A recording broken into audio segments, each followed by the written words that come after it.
Morning, Top Gun here, 3:45 a.m., Wednesday, March 31st. This is the YouTube pre-market commentary.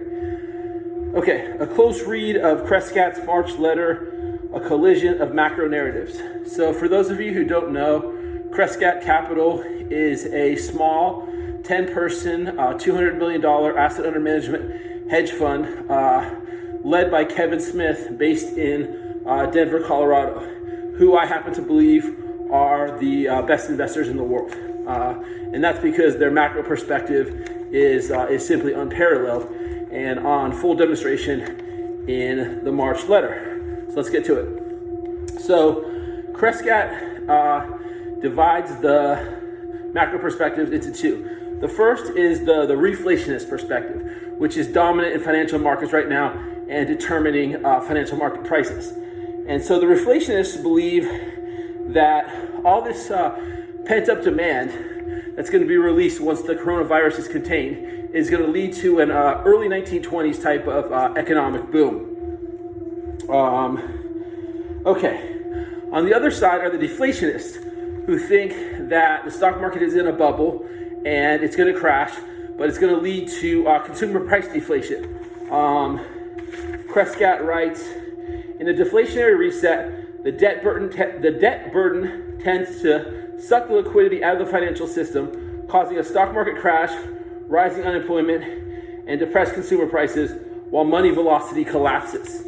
Okay, now Prescott finds itself in between the two. So they agree with the reflationists that the reopening, once COVID is contained, is going to lead to a significant pickup in economic activity, if not a boom.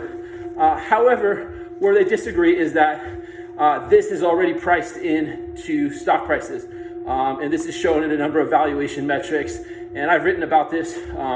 I call these stocks the reopen value stocks. And I've written about CarMax this week, Darden last week, and a number of other of these reopen plays, Ulta, and on that you can see on my website, where these stocks are just priced for beyond perfection.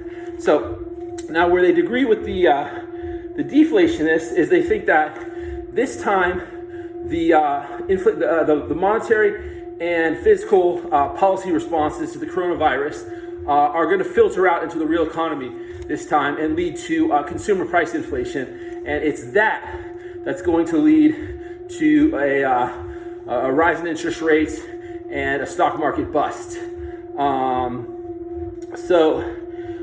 Therefore, 2021 could be sort of the inverse of 2020, according to Prescott. There is a high probability that the same disconnect between financial markets and the economy we had last year might redevelop in 2021. However, instead, the roles will likely be reversed. We believe most of the good news about the reopening of the economy is already priced in. So this time we might have a stronger economy, but a bad stock market. Last year we had a bad economy and an extremely strong stock market. And I tend to agree with Prescott there. Okay, so their macro thesis is, it comes down to our primary macro call: long commodities and short equities, but especially long precious metals. And I'm fully on board with that and then position like that, although I do have some defensive equity names. And I did cover our shorts on Monday for the reasons I've been outlining, my concern about the Fed buying stocks. Now, in the last part of this morning's blog, I talk about the situation with the precious metals and the miners, which have been under enormous pressure, including yesterday, since August, closing below 1,700 yesterday after closing above 2,000 in August. And I got a chart from Kimball Charting showing the GDXJ, the Junior Gold Miners ETF, at support, if not now violating it, after yesterday's minus 4.43% downward move. However, Prescott points out that the fundamentals continue to be exceptional, and so price will likely catch up, especially once inflation picks up with the reopening. See you guys tomorrow.